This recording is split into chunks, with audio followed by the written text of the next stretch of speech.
کبھی کبھی پریشان ہونا انتہائی فطرتی عمل ہے، لیکن ہر محرومی بتانے والی نہیں بھی ہوتی۔ لیکن آپ کا امپریشن ویک نہیں ہونا چاہیے، اپنی پریشانیوں کا تذکرہ پبلک میں نہیں کرنا چاہیے۔ پریشانی کے نتیجے میں اگر حل مل جائے تو پریشانی جائز ہے۔ سر اکثر موٹیویشنل سپیکرز اگر ہم دیکھیں تو وہ جب پریشان ہوتے ہیں یا ڈپریس ہوتے ہیں تو پبلک گیدرنگز میں، اپنے ایونٹس میں اس کا اظہار نہیں کرتے، ظاہر نہیں ہونے دیتے تاکہ بیڈ امپریشن نہ جائے۔ تو سر آپ اس طرح کی سچویشنز کو کس طرح مینیج کرتے ہیں، اور جب آپ پریشان ہوتے ہیں اندرونی یا بیرونی حالات کی وجہ سے تو آپ اس سے باہر کس طرح نکلتے ہیں؟ اچھا دیکھیے، اس سے انکار نہیں کیا جا سکتا، دنیا کا کوئی شخص کسی بھی شعبے میں، میں کہتا ہوں اگر وہ سائیکالوجسٹ ہے، یہ نہیں ہو سکتا وہ بھی پریشان نہ ہو۔ دل کا ڈاکٹر ہے، ممکن ہے دل کا مریض بھی ہو جائے، کوئی گارنٹی نہیں ہے۔ پیٹ کے ڈاکٹر کو جب اس کو ڈائریا ہوتا ہے تو اس کو بھی گولی کھانی پڑتی ہے پیٹ کی۔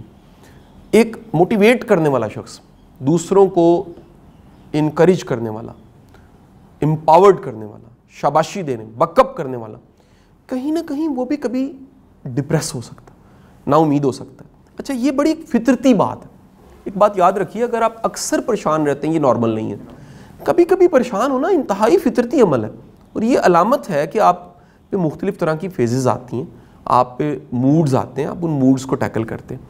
اچھا اب جہاں تک رہ گیا کہ اس کا اظہار، آپ پریشان ہیں، پبلک میں کرنا چاہیے کہ نہیں، اس پہ اس کا جواب یہ بنتا ہے کہ ہر پبلک سپیکر کا ایک اپنا فلسفہ ہے۔ کچھ لوگ اپنی اداسی کی، یاسیت کی، نا امیدی کی، یا کہہ لیجئے اپنی محرومیوں کی داستان سنا کے اچھا محسوس کرتے ہیں، کچھ لوگ سن کے بھی اچھا محسوس کرتے ہیں۔ میرا ذاتی فلسفہ یہ ہے کہ آپ کی زندگی میں 100 محرومیاں آئیں، اس میں سے کچھ محرومیاں بتانے سے آپ کی آڈینس کو تحریک ملتی ہے، لیکن ہر محرومی بتانے والی نہیں بھی ہوتی، ضروری نہیں ہے آپ کچھ بھی بیان کریں، کچھ بھی بتائیں، اس سے کچھ بھی سبق اخذ کرنا مقصود ہو، لیکن آپ کا امپریشن ویک نہیں ہونا چاہیے۔ یہ بڑا امپورٹنٹ ہے۔ یعنی آپ کی آڈینس اگر آپ کو مظلوم سمجھنے لگ پڑی ہے، محروم سمجھنے لگ پڑی ہے، اور بے بس سمجھنے لگ پڑی ہے، بے بسی کبھی آئی آپ نے بتائی، لیکن آپ ہر وقت بے بسی کے تذکرے کرتے ہیں، اور آپ کچھ لوگوں کا، یہ میں مثال دیتا ہوں، کچھ لوگوں کا انداز ہوتا ہے، وہ اپنی تقریر میں وہ کہیں بات چیت کرتے، وہ کہتے ہیں جی آج میری بڑی طبیعت خراب تھی لیکن میں آپ کی محبت میں آ گیا۔ اچھا ایسا بندہ اگر کبھی کہہ لے ٹھیک ہے، لیکن اگر اکثر اوقات وہ ایسا کرتا ہے، اس کا مطلب ہے وہ ہمدردی لینا چاہتا ہے، اس کی تمنا ہے کہ لوگ مجھ سے ہمدردی بھی کریں، مجھے سنیں بھی اور مجھ سے ہمدردی بھی کریں۔ یہ کوئی مناسب نہیں، غیر مناسب ایکٹ ہے۔ لہٰذا اپنی پریشانیوں کے تذکرے کم سے کم کرنے چاہیے۔ ایک اور بھی کہیں میں یہ نصیحت جو واصف علی واصف صاحب ہمیں کیا کرتے تھے اپنے کلام میں، گفتگو میں، کتابوں میں، وہ کہتے تھے کہ اپنی پریشانیوں کا تذکرہ پبلک میں نہیں کرنا چاہیے، یا اپنی پریشانیوں کا تذکرہ گاہے بگاہے لوگوں کے سامنے نہیں کرنا چاہیے۔ اپنی پریشانی کو سامنے رکھتے ہوئے دعا کرو، اپنے رب کے سامنے پیش کرو، رب کے حضور، کہ یہ آپ عرضی پیش کرنا چاہ رہے ہو، یا باری تعالیٰ یہ میری پریشانی، تو مہربانی فرما، اس کو ٹال دے، میری ہمت بڑھا دے، میرے لیے آسان کر دے اس مشکل کو۔ لیکن اگر میں آپ کو بڑے ایک تجربے کی بات بتاؤں، بعض لوگ انہیں جب بھی کھریدا جائے، تھوڑا سا پش کیا جائے، وہ ایک دم سے پھٹ پڑتے ہیں، والکینو پھٹتا ہے، اندر سے رونے دھونے، گلے شکوے، یہ مسئلہ میرا حل۔ آپ انہیں جب کھریدیں گے، جب بھی آپ انہیں تھوڑا سا ٹٹولیں گے، وہ وہیں سے کہانی شروع کریں گے دکھ اور غم کی، جہاں سے پہلے کرتے تھے۔ اس کا مطلب یہ ہے کہ انہوں نے اپنے دکھ کو، غم کو، چیلنج کو، پریشانی کو سمجھا نہیں۔ آپ کی زندگی کے بڑے مسئلے ایسے ہیں جو آپ حل نہیں کر سکتے، آپ کو انہیں صرف قبول کرنا ہوتا ہے، ایکسیپٹ کرنا ہوتا ہے۔ آپ جو کر سکتے ہیں وہ کیجئے، جو نہیں کر سکتے کسی اور وقت میں نتیجہ آنا ہے، صبر کیجئے۔ جو بالکل نہیں بدلا جا سکتا اسے قبول کر دیجئے۔ گلہ اور شکوہ کیسا؟ گلہ شکوہ اور اظہار اور اپنی پریشانیوں کا اشتہار لگانا یہ ایک مزاج ہے، میں اس کے خلاف ہوں۔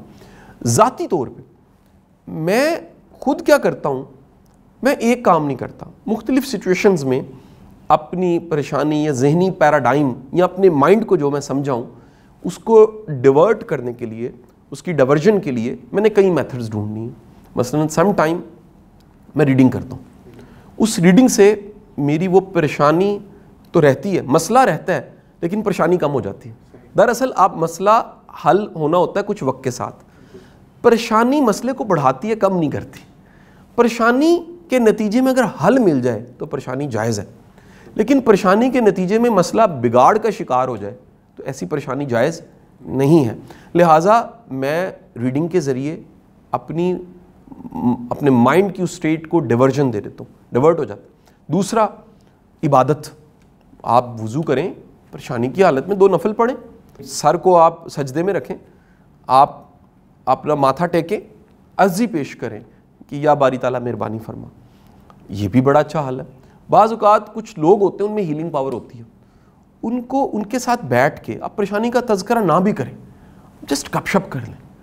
آپ گپ شپ کریں تو آپ ہلکے پھلکے ہو جاتے ہیں. بعض اوقات جگہ بدلنے سے, اس سچویشن یا اس اسٹیٹ جہاں پر وہ ایک ذہنی حالت بنی ہے وہاں سے نکلنے سے آپ ذہنی طور پہ بہتر محسوس کرتے ہیں. وضو کر لینے سے پریشانی کم ہو جاتی ہے.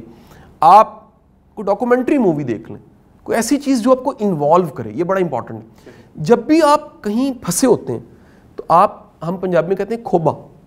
کھوبا ہوتا ہے کھب جانا, کھب جانا ہوتا ہے کہیں پر سٹک ہو جانا. جیسے پاؤں کسی دلدل یا کیچڑ میں یا ایک گیلی مٹی میں دھنسے ہوتے تو آپ کھوبے میں ہوتے ہیں, پھنسے ہوتے, دھنسے ہوتے. آپ کو وہاں سے نکلنے کے لیے کچھ اور مقام چاہیے, کوئی اور جگہ چاہیے, کوئی اور کام چاہیے جو آپ کی اٹینشن کو ڈائیورٹ کرے.